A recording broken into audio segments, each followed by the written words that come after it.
Good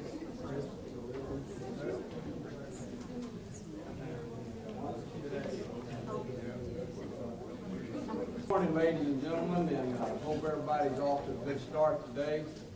If you would, we're going to call the roll here, and then we're going to Eric Garland, First Baptist Church. Eric, welcome. Lead us in. On behalf of City Council, we want to present you with a bell pen and I'd like to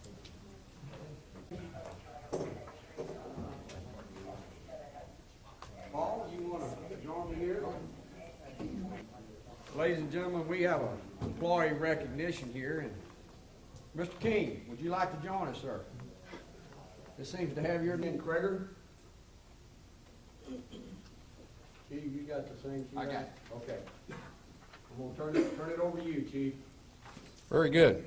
Well, we're here to recognize some officers that did a heroic act. And last month, I know I came before you with introducing Chaplain Pete and why we need a chaplain and why important it is. In our little corner of the world, I read a poem about our little corner of the world. Well, today is about what it's all about. And basically what we have is a story here that on December 26th, about 1:20 in the morning, 911 call was received for a house fire, 315 Sanders Street in Conroe. Emergency personnel, of course, responded. Police, fire, EMS, everybody was going to the scene. Conroe police officers were the first on the scene, and they were told that there was people inside. So these officers went up to the door, kicked the door in, and found Mr. Luis Roman, already unconscious from the smoke and the heat, but they found him right inside the door. They went inside and pulled him to safety. Shortly after that, the firefighters arrived. They entered the structure, and they found Miss Emma Pagan already also unconscious from the smoke and pulled her to safety. Of course, without either of these, because they were already unconscious, it would have been a sure bad evening and Christmas, day after Christmas for them. But they did quickly remove them. And I want to give thanks. Basically, we can all be proud here in Conroe, not just the firefighters and the police officers, but as a council, to be able to support us with all our equipment, training. All of this couldn't have happened without all that support. And like I said, this is what it's all about. So I want to call up those that were involved. My Assistant Chief, Paul Sims.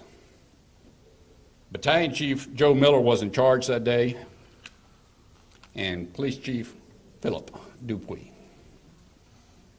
And I'm going to get Chief Miller, we'll get Chief Dupuy to go ahead and call his personnel up. Officer Adams, Officer Cruz, and Officer Gallegos, if you would come forward, please. Lieutenant Turner, Firefighter Tank.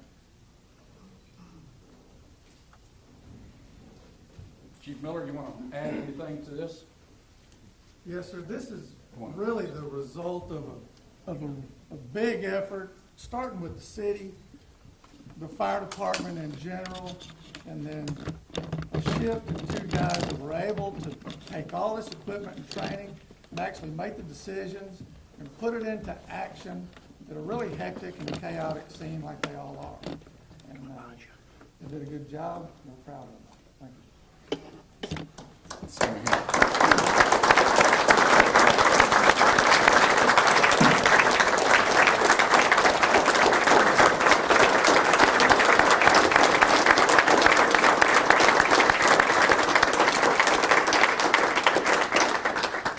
But the other thing that we have here for you today is we do have those two that were rescued here in our midst, and they want to be able to meet and thank their rescuers for the first time since that incident. So I would call up Luis Roman and Emma Pagan, along with Lucy, our secretary, that it will help interpret. Pagan and Mr. Luis Roman, these are the two victims that were in the house the day that you guys rescued them. ¿Quieren decir algo? Ellos también, ellos fueron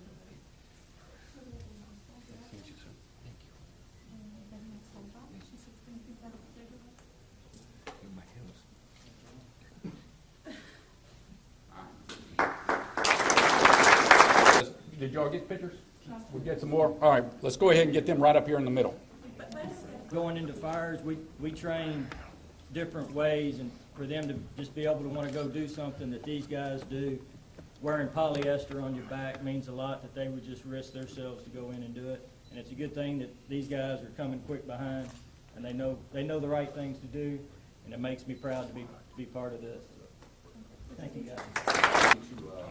To continue this outside, so we'll let y'all get on with your meeting here.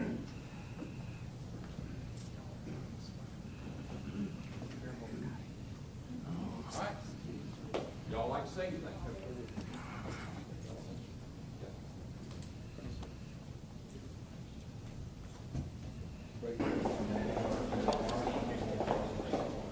We're going to get y'all in a while, like everybody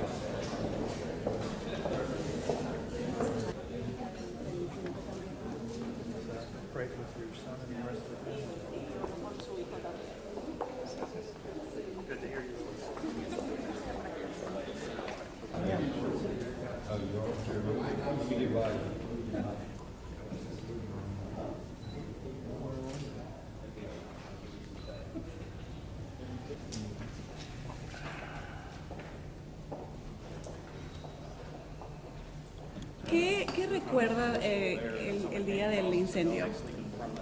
Realmente no recordamos mucho, porque como estuvimos en un coma inducido, no recordamos del fuego nada. They don't recall a thing from the fire. They were laying unconscious, and then they were induced in a coma 3 days afterwards. What do they think about this whole thing with the firefighters rescuing them and all? ¿Qué piensan de todo eso de los bomberos que los rescataron? Para nosotros es muy importante, son nuestros héroes. For them, it's very important because they are their heroes. They don't remember anything about the fire at all. What about the recovery time? They were in coma for a while, and medical, everything else. How are they doing now? ¿Cómo se han sentido? ¿Cómo les ha ido con su recuperación? Bastante bien, gracias a They're Dios. doing very well. Thank you. And this man's name? His name is Luis Roman. Okay. And Emma Pagan. Y él es un bombero nuevo. Y él fue el que los rescataron a usted. A sacar. Él fue. La cargaron.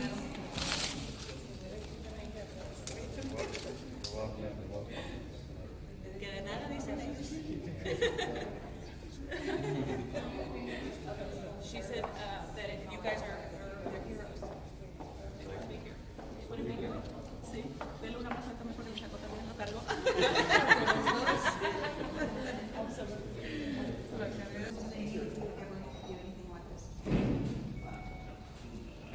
okay, first of all, your name? Firefighter Painter. Spell your last name. Painter, P-A-I-N-T-E-R. John Turner, Turner. Yeah. What do you remember about this morning, day after Christmas? We got towed to a structure fire, and en route they said that there was potential for victims trapped. We arrived on location. CPD was on scene and had the gentleman in the front yard. Ladder truck arrived on location just ahead of us, and they started sizing up the scene. We pulled a line off the truck, searched the living room with the thermal imaging camera, found the woman, and went in, pulled her out. What kind of condition was she in? Unconscious? She was unconscious, lying on the floor.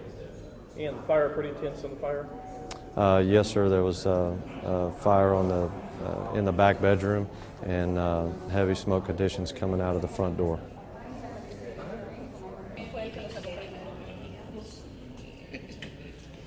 He does not remember anything. That's what he said to me earlier, and he cannot remember. He was unconscious. He did not remember, and she couldn't remember either. She wasn't sure. And this all came when they stopped by the office when they wanted to see the report. They had been saving their lives. Thank you guys for being out there. They want a picture with you guys. If it's possible, pasen la una foto. Véngase con sus héroes. Come on, guys. Thank you so much.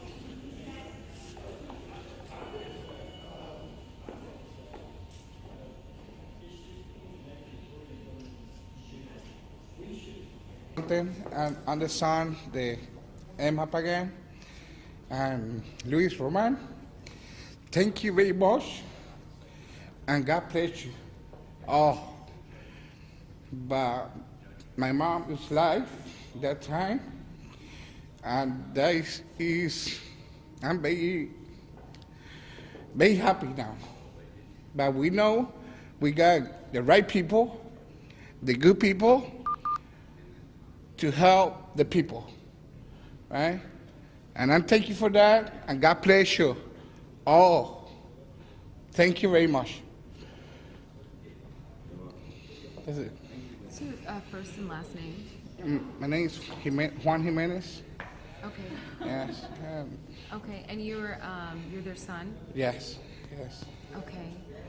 When you found out that your parents that their house was on fire, what ran through your head? What? Yeah. I'm in my house the night the fire started, and my sister called me, but she very nervous, and she explained to me what's going on. And when we go to the house, my sister say my mom is died, my dad-in-law is died, and I'm trying to find the answers.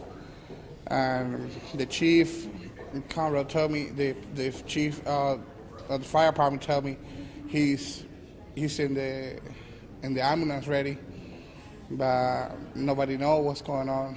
Where we go to the, on Baby side, but I don't see my mom at that time, and she go to Houston, and over there I see her, and So you thought you may have lost them? yeah, but she don't wake up for 7 days, She like a little coma in 7 days. I'm worried for her, but she got diabetes, and got a lot of problem, heart problem, and everything. And we don't know what's going on later to the fire. But I just thank God for we got my mom here. Okay. Thank you, Juan. Thank you. First of all, your name? Richard Cruz. Richard, tell me about that morning. You got a call. Tell me, start from the getting a call. Well, we got a call of a house fire at about 1 o'clock in the morning. And when Officer Adams and I arrived, there was heavy smoke in the area, so we couldn't tell where the actual fire, the house fire was. And as we're driving down Mill, we turned on this Sander, and then there's some people outside that says we're pointing at the house across the street on Sander, about 300 block. And that's when Officer Adams, I saw the smoke and fire coming out of the back of the house. And I ran to the back side of the house along with Officer Adams, and we started trying to kick the back door in. And somebody came across and said, no, they sleep in the front part of the house. So Officer Adams and I went back to the front part of the house, and Officer Adams and Gallego started kicking on the front door. And once they actually got the door open, the front half of the door shattered, and the smoke and the flames came out the front side of the door. And that's when Officer Gallego shined his flashlight inside, and he was able to see somebody lying inside. And that's when I got down on my hands and knees and crawled in there, but along with Officer Adams, and grabbed a hold of him and pulled him outside. What kind of shape was he in when he pulled him out? He was unconscious, had shallow breathing, but we pulled him all the way off to the porch and in the yard, and that's when the fire department arrived, and they were able to go inside and get the female from inside.